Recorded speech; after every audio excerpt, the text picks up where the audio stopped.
Hey everyone, it's Mark here. Welcome to yet another video in which I prattle somewhat aimlessly about cars. And in this video, I'm going to be talking about the Audi Q5 TDI. And in particular, I'll be going through whether it's the type of car you might consider if you're in the market for, well, an SUV. And sort of in that medium-sized SUV area. A little bit smaller than the full-size SUV, but a little bit larger than a compact SUV. And in short, it's a car that you might consider. It's reasonably competitively priced, and it's comfortable. It's not fast, but it does what you need, and if you don't need a lot of space, it absolutely does the job more than adequately. So, let's kind of break down what this car is. In terms of pricing, it's competitively priced. There's a lot of homogenization in this segment, so bear that in mind. You'll be going up against some of the medium-sized SUVs with BMW and with Mercedes as well. So in Australian dollars, this is nearly 70,000 Australian. In US, it's around 46,000 US dollars, which translates into around 62,000 Australian. Now, obviously, there are some taxes to be added on to this as well. So you're looking at that vicinity price-wise. In that price range, you've got a lot of options.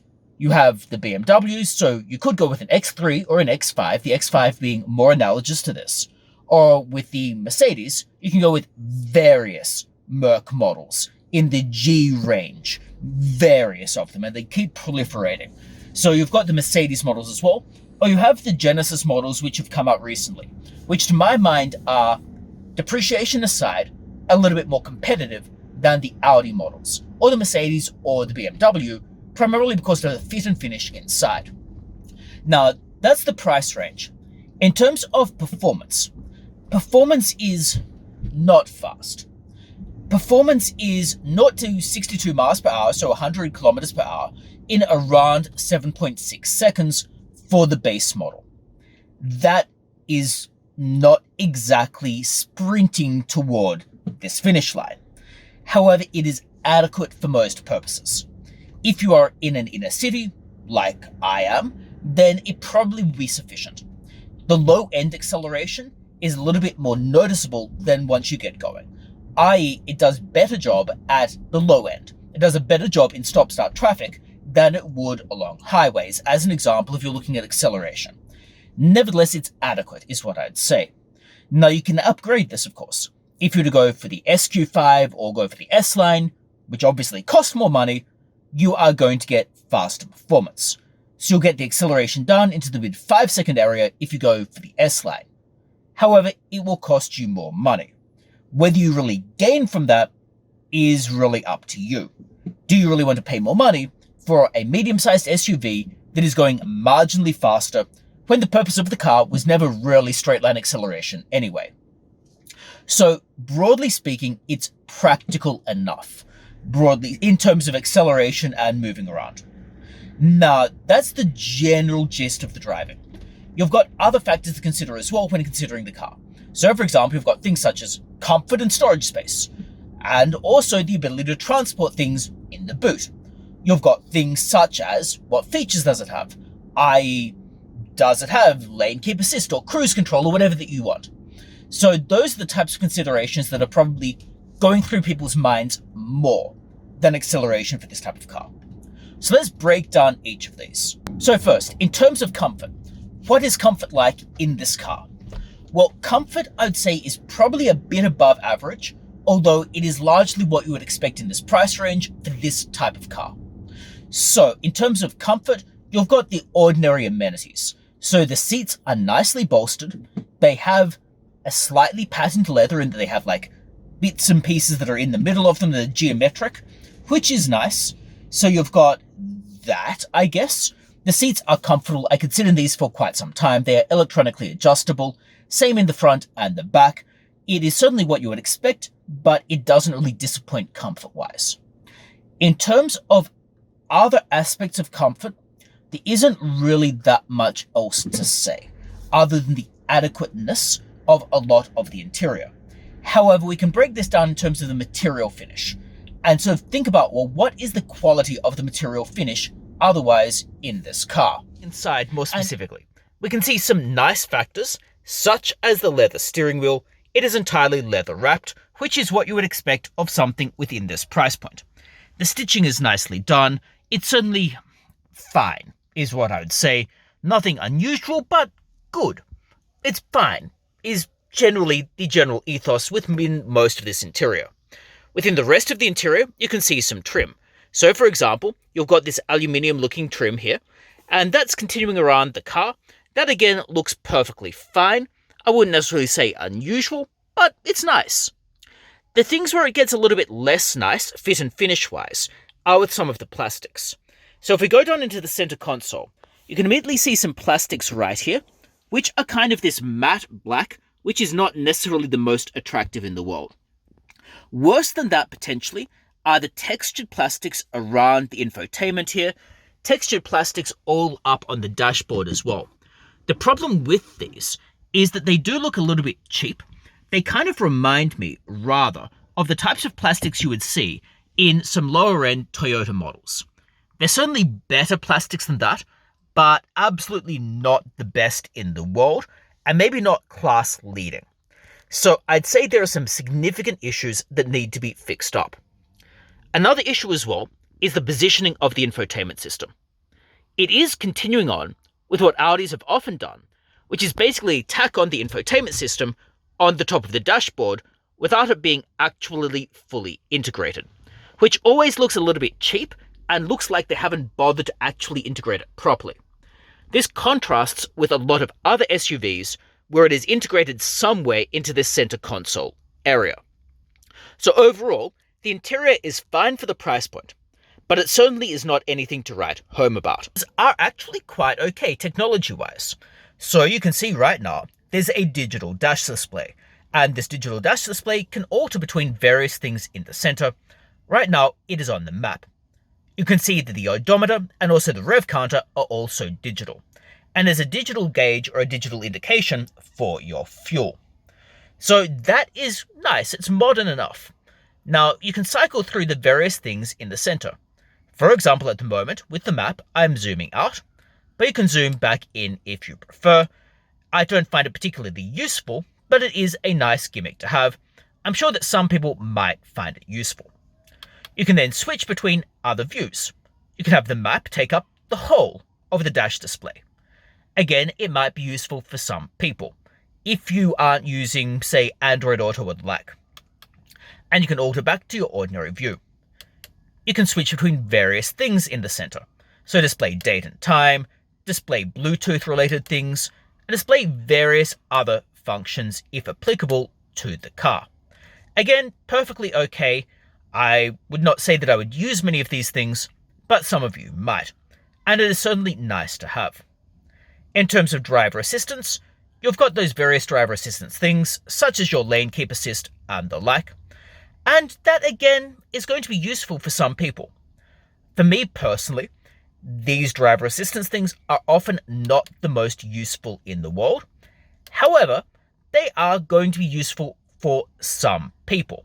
And I think that is important to bear in mind, depending on exactly what you wanted to achieve.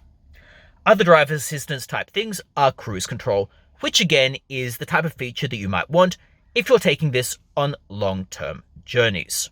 Another incredibly useful feature is the reverse camera. So if we go into reverse, you can immediately see a couple of things. You firstly have your ordinary reverse camera, which is very useful, of course, because that's kind of what a reverse camera needs. There are some resolution issues. You can see how the resolution kind of goes a little bit blurry and weird along the sides, which is not ideal. The other plus side is you have this top-down camera. The top-down camera is again incredibly useful. The resolution is weird. It doesn't totally show your surroundings properly, but this 360-degree top-down camera is useful if you're in tight spaces, as you can see I am right now, where I've parked off to the side in an alleyway. So you can see that it is actually rather useful.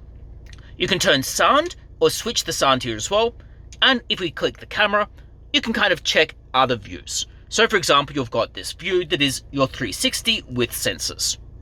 So it is, I think, probably one of the better ones, although absolutely it's coming to being quite standard for many of these types of cars. So it is always important to bear in mind that other cars and other manufacturers are doing very similar things. So these types of cameras have become less of a competitive advantage over time. Otherwise, you have relatively similar technology to other cars. So for example, in the rest of our center console, we can see other similar technology if we go to the home screen, radio, media, telephone, navigation, various phone apps, which we can click right here, and we can go to connected devices if we wanted to connect our phone for Apple CarPlay. So you've got various other connection activities. You've got car-related factors to find out more about the car if you really wanted to, or to alter some things here. And then if we go back, we can see various other settings as well. So that's kind of what we have.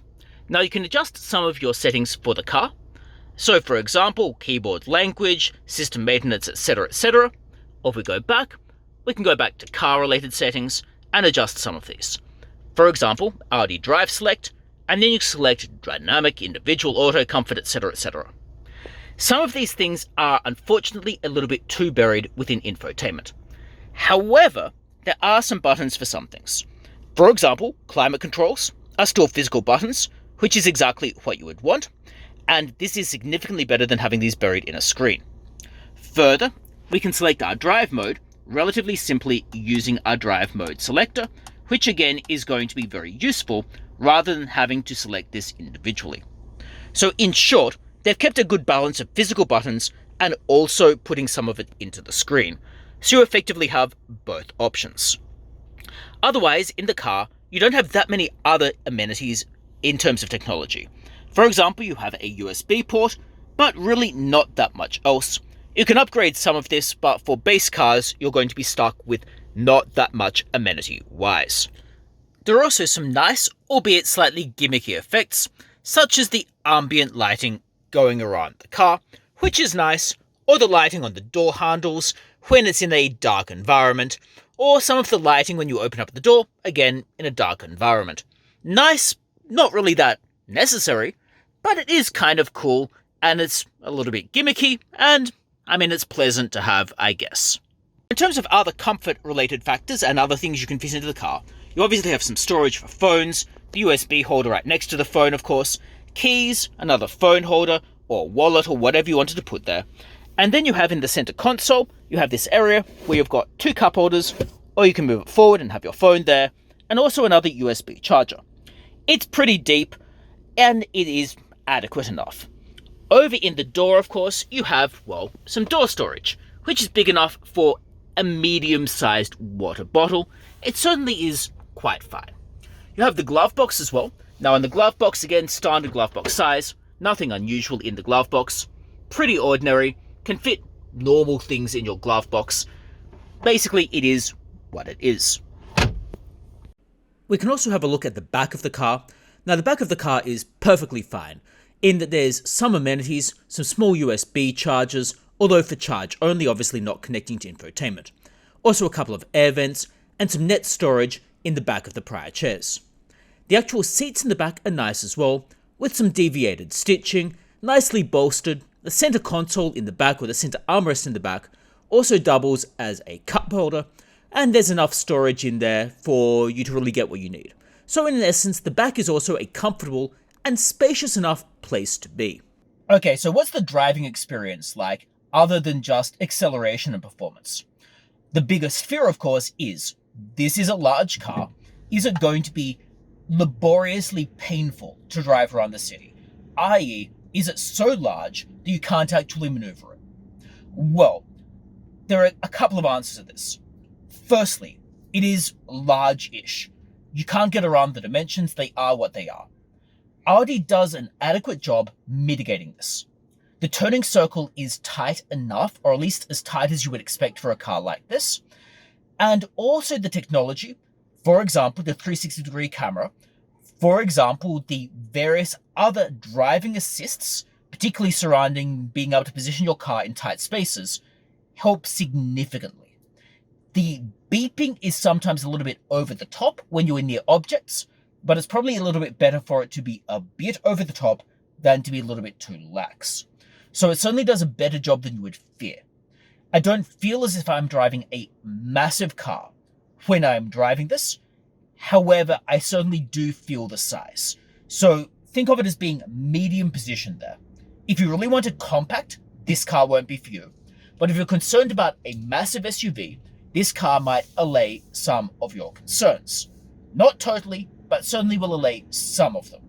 And while you still might want to drive it around really tight inner city streets, it's absolutely better than you might fear. Alright, so that's my experience with the Audi Q5.